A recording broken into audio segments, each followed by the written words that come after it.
Hello guys, it's Revolution. In this video we're going to be discussing the prophecy that the Oracle Fish made that Goku and Vegeta would become the main rivals to Beerus, or Beerus' greatest rivals in the Dragon Ball Super manga.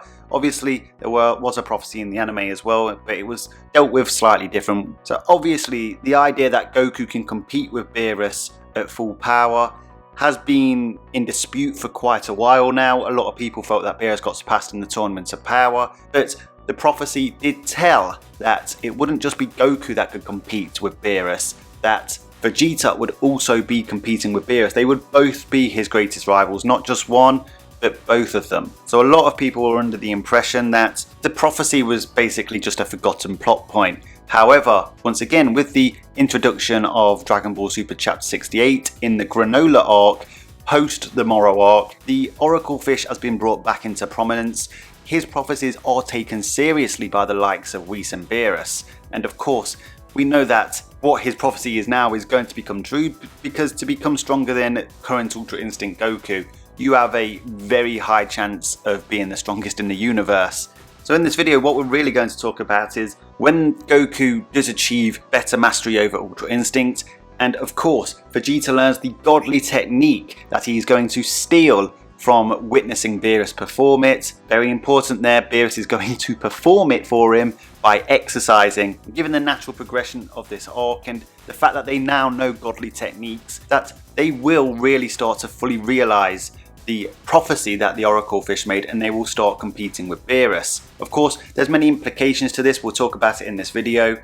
So obviously the prophecy from Battle of Gods kind of evolved into becoming both Goku and Vegeta. It was mainly that a Super Saiyan God would be born and he would rival Beerus and become his greatest rival. That changed later on in Chapter 27, we'll get to that in just a moment. But it's very important to note that in Chapter 2 of the Dragon Ball Super manga, when Beerus and Whis are talking about the prophecy, they are both taking the Oracle Fish seriously.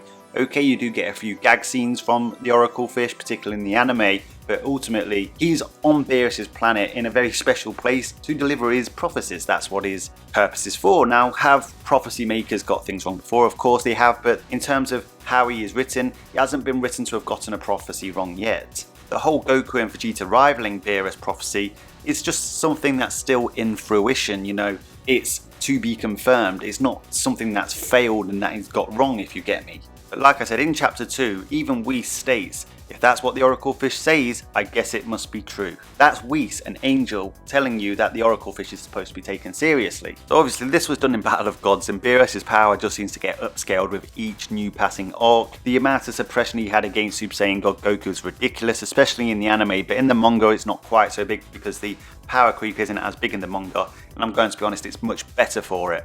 So back when the Oracle Fish stated Super Saiyan God would be Beerus' strongest rival, was obviously talking about that as a product of its time. At that time, Super Saiyan God Goku was the strongest in the universe other than Beerus. So I'm not sure whether this is the same prophecy that the Oracle Fish has made, or if he just evolved or expanded on the prophecy. Maybe he got more information over time concerning the prophecy, but in Chapter 27 this whole notion is revisited when Beerus asks the Oracle Fish whilst watching Vegeta train with Whis that the Oracle Fish stated that Goku and Vegeta would be his greatest rivals. Obviously this was basically at the beginning of the Universal Survival arc, i.e. the Tournament of Power arc, whichever one you want to call it. So at this point in time the whole concepts of all 12 Gods of Destructions, especially in the manga as well, because the manga Tournament of Power started way later than the anime Tournament of Power, and obviously Toyotaro was involved in the creation of the Gods of Destructions, in which it seems they only really created these Gods of Destructions for their roles in the Tournament of Power. So back in Battle of Gods, the concepts of these Gods of Destructions, Quintella, Champa was obviously already created, but the rest of them, you know, they wasn't created yet, whereas at the Tournament Power time they was. So that's probably a reason behind the writing for the change in the prophecy, but the prophecy was revisited and was basically reaffirmed in this moment. Of course, upon being questioned on this, upon being told he might be exaggerating this prophecy, the Oracle stood firm and basically said it's true, they will become his strongest rivals. Obviously in that very arc, what we saw was completed Super Saiyan Blue, the most powerful version of Vegeta at the time, that basically was a match for completed Super Saiyan Blue from the end of the Future Trunks arc, got completely smashed by Beerus quite casually. With Beerus telling Vegeta, even with completed Super Saiyan Blue, he is millions of years of training behind where Beerus is.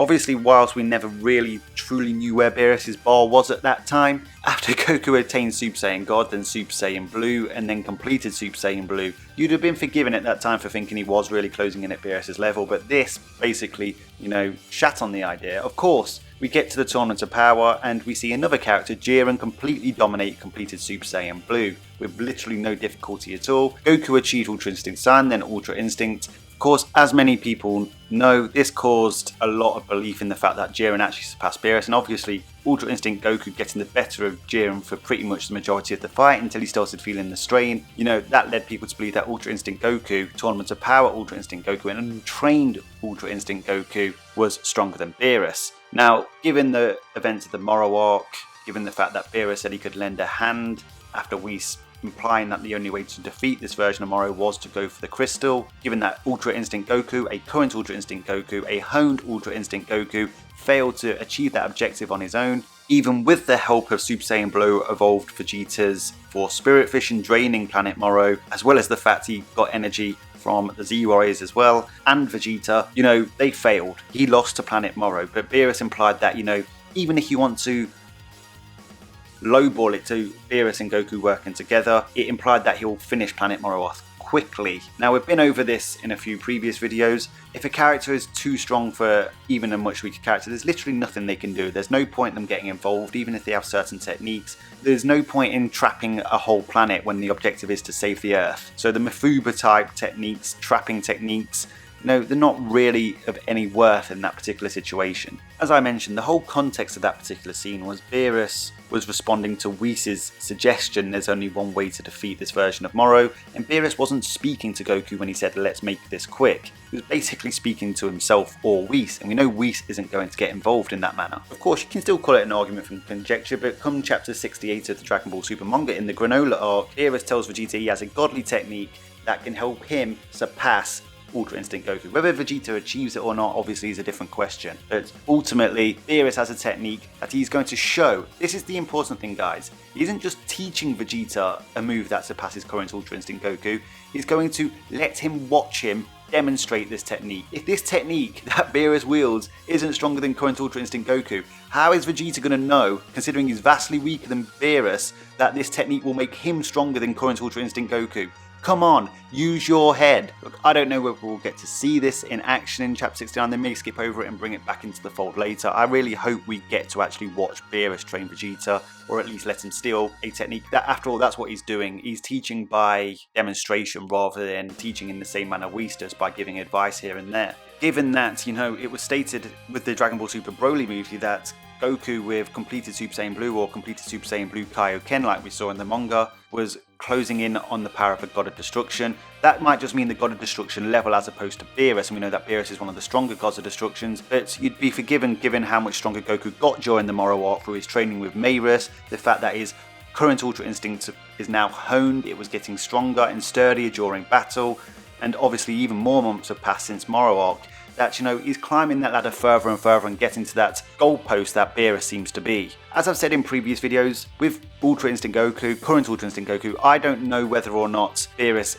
is at that level, but I do think they are definitely relative given Beerus' recent statements. And obviously, if Vegeta does surpass current Ultra Instinct Goku, they're both closing in on that level. Now, in terms of their rivalry, they're pretty friendly at this point, let's face it. You would say that Goku, Vegeta and Beerus are friends. Obviously they have a weird relationship because of who they are. Obviously pride comes into it a lot, but they get along. So when it comes to creating an arc or a fight, you have to reamp the tension. And of course that spark has just been lit by obviously Goku and the things that Goku does, leading to Beerus getting humiliated by Zeno. Now he doesn't appear to be that angry about it so far, but I believe the reason Beerus is going to allow Vegeta to steal this technique, something that he's never hinted at doing before, is because he wants to get back at Goku. Obviously Goku will just want to fight Beerus, that's just who he is. But then of course there's Vegeta, and obviously Beerus allowing Vegeta to get stronger sounds like they all have a friendly relationship. And whilst you can argue that Vegeta doesn't really care about his home planet anymore, he is growing older and more mature, and he is giving more indications that he does care about the Saiyans. And obviously in chapter 2 of the Dragon Ball Super manga, it was outright stated that it was Beerus who asked Frieza to destroy planet Vegeta. Obviously Frieza may have had his own motivations to do so, maybe he did fear the Super Saiyan, that was implied in Dragon Ball Minus, but that doesn't have to be the only reason. It doesn't have to be one or the other, it can be both. Obviously Frieza's been brought back to life, he's been resurrected after the Tournament of Power, and obviously Frieza wasn't really involved in the Moro arc, but he is going to be heavily involved in the Granola arc. So there's going to be a lot of chess pieces set against each other in this particular arc, and to get Goku and Vegeta involved in this arc when they're not particularly involved in the rivalry between Granola and Frieza, Frieza may use certain things to his advantage to, set them against each other, because, this seems like a bit of a power play for the control of the universe with him, the Heaters, Granola, the Saiyans. The Saiyans are a problem, and Beerus is a problem.